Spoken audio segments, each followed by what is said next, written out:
Hello and welcome back to the channel. It's Mark from Powersonic and Apprentice 121. Today we are back at our sports car showroom, moving the job on that you would have seen Nick and Adam helping with us in the past. We've got John Bagley with us here today. We'll have a little chat with him later on. I just thought we'd have a look around at some of the cars because I never did that on the last video I did. While we've got the place to ourselves, it's just there's no customers in and there's no one in from site either. So you can see these are some of the cars that these guys have in the showroom. Load of Landys outside and whatnot, but you'll see in here we've got a nice Ferrari, an old prancing horse in a nice colour. So that's as much as I've got to say about that. I don't know my cars at all. Another Ferrari here as well. It's looking pretty sweet. Nice BMW motorbike stuck in the back corner. Got more Ferraris. We've got a Lambo down here, 300 grand's worth. See Matthew's up there doing some actual work while I'm talking to you guys. Got a G-Wagon in the background over there, an old Landy knocking in the back corner there, another Lamborghini. So you can see all these. Matthew's just messing about trying to find floor boxes and stuff and get our data and power in up there so we can get some steps and work safely around these cars, Matthew. Yeah, so that's sort of the vehicles we've got knocking around in here. Let's have a look at this one, look. This is the McLaren. It's a nice vehicle. See what we've got inside. Look, nice two-seater bucket seats, left-hand drive. They're not open, so I can't show you inside. This must be one they've sold under the cover there. A whole showroom of these cars.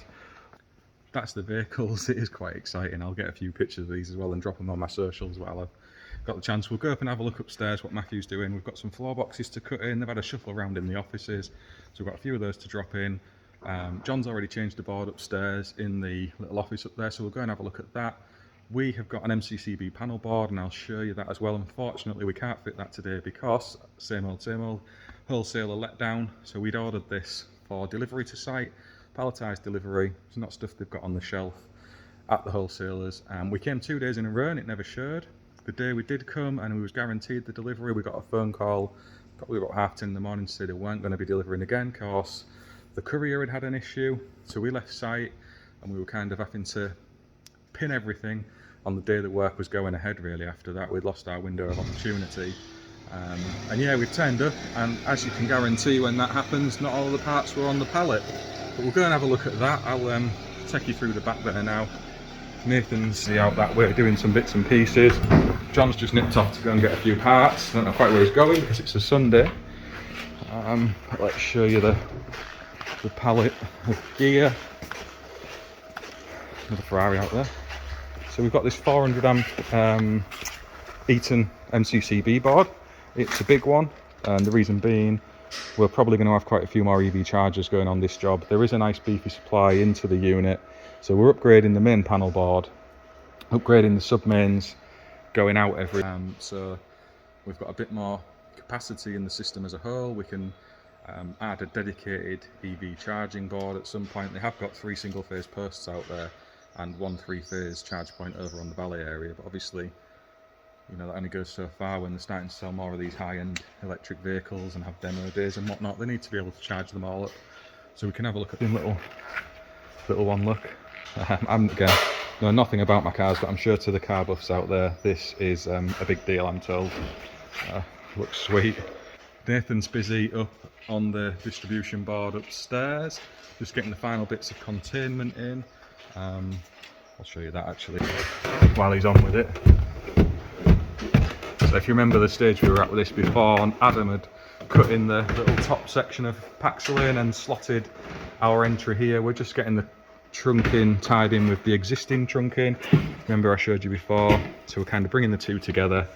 We can make an isolation today and get all that joined up so we can pull our new circuits or existing circuits from the board just below us here up and into this one, and then downstairs, if I can take you back down, I can show you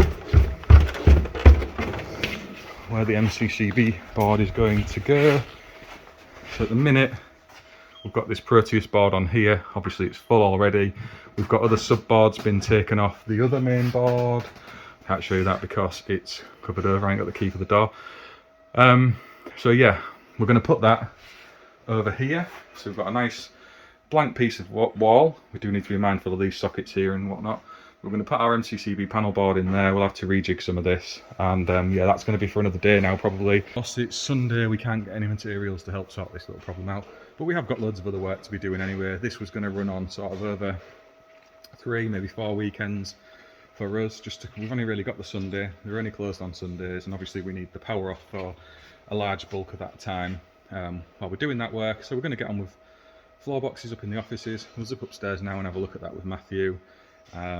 Get all of this set, finally joining the trunking up, possibly pull a few of the circuits into that board today as well, get it livened up, and then the MCCB panel board we'll tackle next weekend. It's a pretty straightforward one, to be honest. We've got loads of length on the existing cables because they run over the top of that archway, so we can just draw them back, put them into some better containment. At the minute it's just screwed to some timber, and yeah, make a proper job of it really. We'll show you that in a dedicated video, all of its own. That was the intention for today, but you know, we'll adapt and overcome. So you can see we've got the trunking over and around the board now, mapped away to the bottom. This is all just loose fit. I need to tighten it up obviously. These cables here are all going to come back up. We're going to have an adaptable box onto here for these steel wire armors to gland into, and then they can all make their way nicely up and away into this board. But that is for another time. It's just a case of getting this tidied up and finished. A few little bits to finish up in here, then we'll get the MC panel board on the wall. We may go and see John as well because he's doing some data cabling. We can have a look at him having a go at that as too. So these are brilliant from Klein if you're working in the back of tray. Little nut driver. Comes with the adaptable end so you can fit all sorts of other bits and pieces into it. Top tip there if you've not got one, get yourselves one. So for those of you who remember, this is DB3 and it used to be a Crabtree board before, but it was absolutely full. John's dropped a new board in that's a little bit bigger, tidied up some of the loose ends, and we've got this ready to dress in our new circuits. So these ones that are currently unlabelled, they're ready for our radial circuits, zipping out around the office. Now bear in mind, work in progress, it's not finished, so don't be judging anybody too harshly. And you can see Matt is in here. He's popped the floor box, existing floor box out, it looks like, and cut another one. Is that right, Matty? Yeah, we're just sticking another one.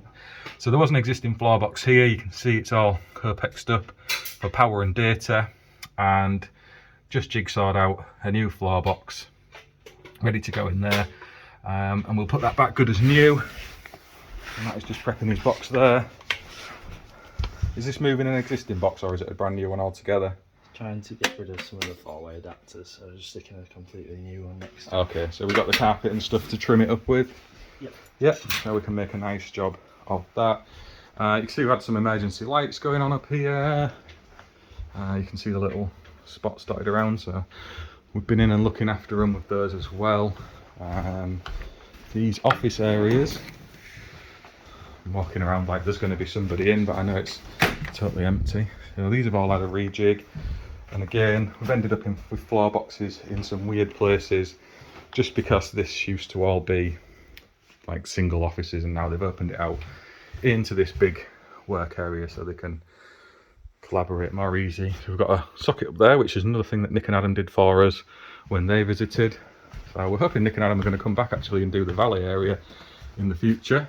But we've got that up there, and again more floor boxes have already been dropped into this room. I can't really show them because they've buried it all in office furniture. But yeah, we've popped some floor boxes in and around here. Had a shuffle around already. Again, emergency lighting's gone in, so we've got some mini spots up and about, and the exit signs all over the place as well.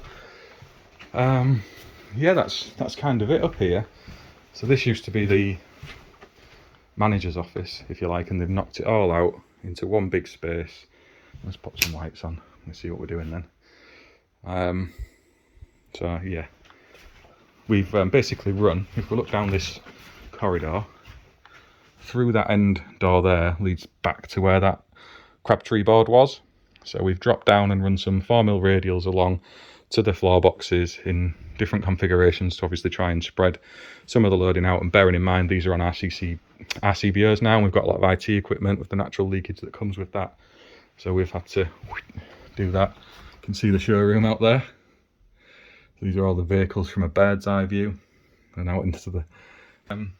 yeah, that's where we're at. We'll get a little chat with John on this video. We'll see what he's been up to. He's been down to go and take in the EV event down south somewhere. He did invite me to it, but I've had a lot going on, so I couldn't make it. I can't remember what it's called now, so we'll have a little chat with him about that. He met Jordan and Corey down there as well, so we'll see what he has to say. And we'll jump on with this video. I'll try and show you a little bit of the electrical stuff that Matthew's up to with that floor box, putting it back together and how you tidy up the tiles and stuff. Another little mini spot up there, all the exit signs everywhere. And again, it's not fully finished, they're still waiting on the refitters to come back and sort the kitchen area out, I believe. There's some stuff going on with all the data racks and things. This has all been moved about and shuffled around with, so there's lots still to change. And yeah, Matt's using the 4mm LSF there. And again, out over the vehicles. So we've got a treat today because we are going to look at some data terminations while we're on this job. We've got a bit of an expert with us who is going to show in great detail how we get through some data terminals. It's not something I am familiar with or do a lot of myself, so I wouldn't really want to demonstrate it to anybody. But John is going to take us through it. He's wrapped under this desk. How are you, John? I'm fine, thank you. So what we're doing here, if you want to talk us through how you would approach doing some data cable terminations. I think John's been telling me just now he's been numbering these in great detail. Yeah, so unfortunately I picked the red colour, which is not really good against on the purple cable. The purple cable represents an LSF type of cable, which is a low smoke halogen cable, similar to the old white cables we use in the electrical industry. So it's the same sort of stuff, but you can get LSF now in a multitude of colours now. So under fire, that's going to give off less smoke, less fumes for firefighters coming in to potentially tackle the blaze. And it's mainly used in a lot in commercial applications now, yes. Yeah. So what I'm doing now is I'm trying to lay these out so they go, when we push it back in there, it falls nicely like that, and we cable tie it. So it's just having the right length and that. So this is what we call a 6 module plate, floor module, and it's the smaller units which called the modules are these are CAT5, CAT6 modules that we're putting in. So we've got 4 here. So what I'm going to do now is just make one of these off, put it onto there. So if you look at them, there is a colour code on there. If you can see it. You can see that. Yeah, but we've got to check we're using B spec on okay. So there's 2 different specs. Is the other one called an A spec? Yeah. Yeah. So how we can check that is, if you know your pinouts of your RJ45, is that it's normally the oranges and the greens that swap over between the A and B spec.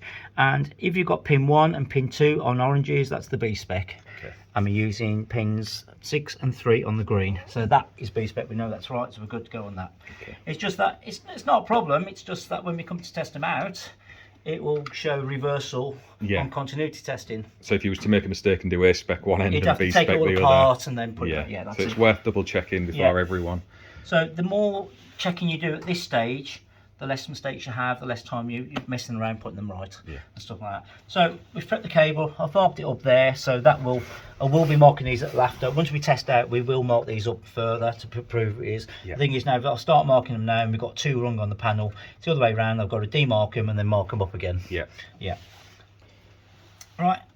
This is the Cyclux cut I've used for many years. It's something I'm used to. It's just literally a little blade, and it's a little rubber band around it, so it's just under its own pressure. So that way I can the blade closer, so then I know where the cable's going to cut as well, this side, that. So we'll go for that one there, and all I'm going to do is just turn it around and put your fingers there, just 2 of them, pull out so you're not dragging there, and just bend it over like that and slide it across. Easy as that. And you were saying before it's important not to go around too many times. Yes, because you can break into the PVC, and you can actually cut the conductor side, and when you push it down, all of a sudden they break off. And then you've got to try and fall more slack. And that. So top tip there, it's just a couple of times round, you don't need to go mad. And I'll just demonstrate that again on a bit of scrap cable. So nice cable,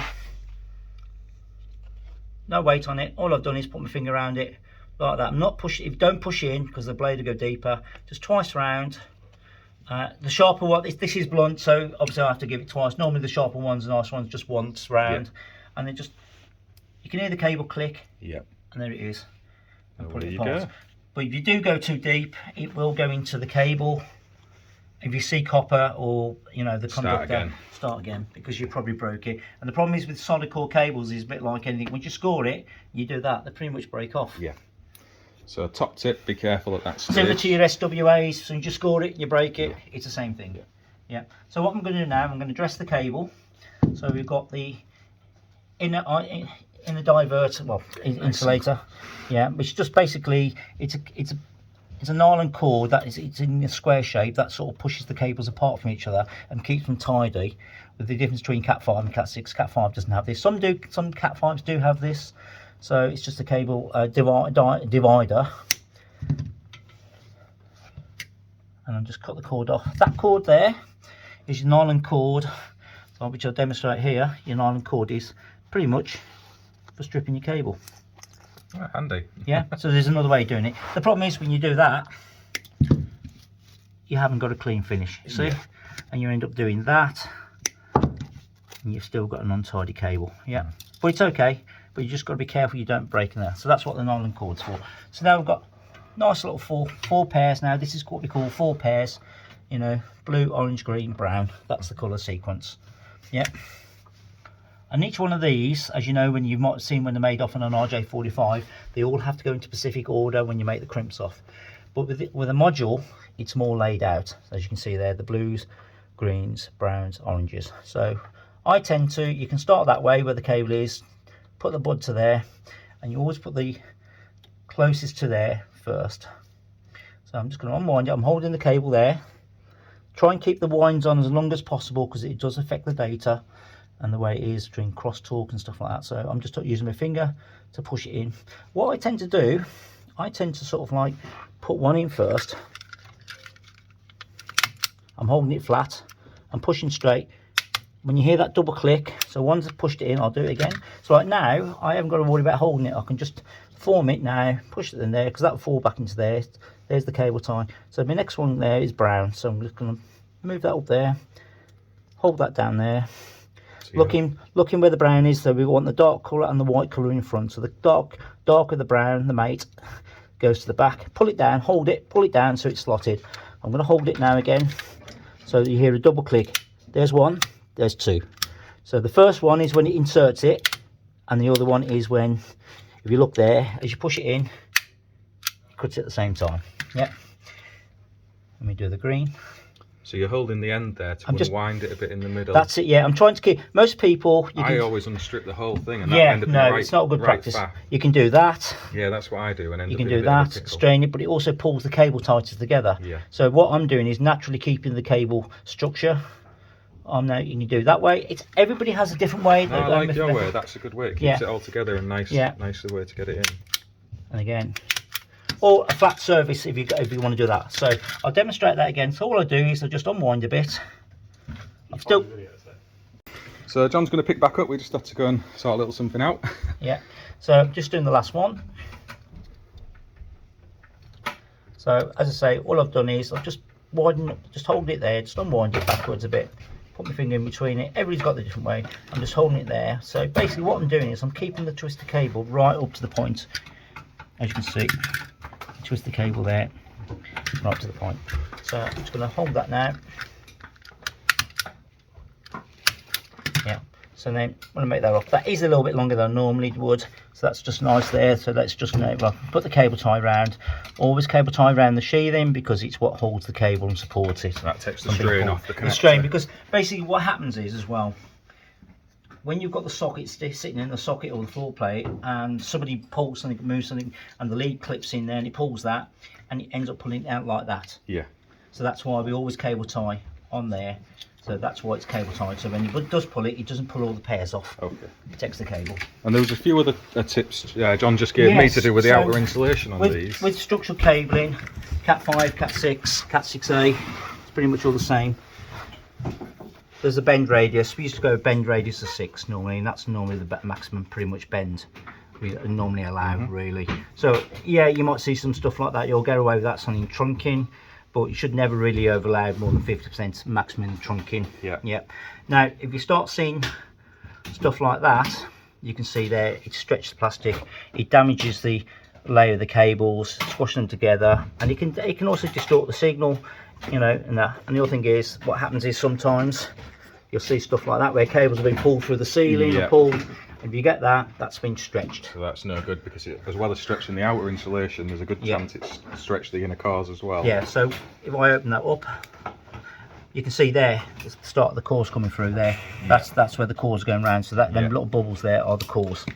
So pull that off there. So basically, as I stretch that now, I'm pretty much straightening that out. But if I strip this back carefully, if you look at it, the cable is like a big twist like that. Yeah, and it's unwound. And it's also a twist. Yeah, it's unwound. When you straighten it, it pulls it straight. Makes sense. And it can affect the performance of the cable, whatever's going through it. So if you're seeing any That's why purple colouring changing colour, I hold this up here, you can see how it's going to light a shade. If you're seeing that, there's a good chance you need to think about pulling your cable in again, because you've caused some damage in the process of installation. Right, generally when you see it's built up like that, it's stopped like interference, you know.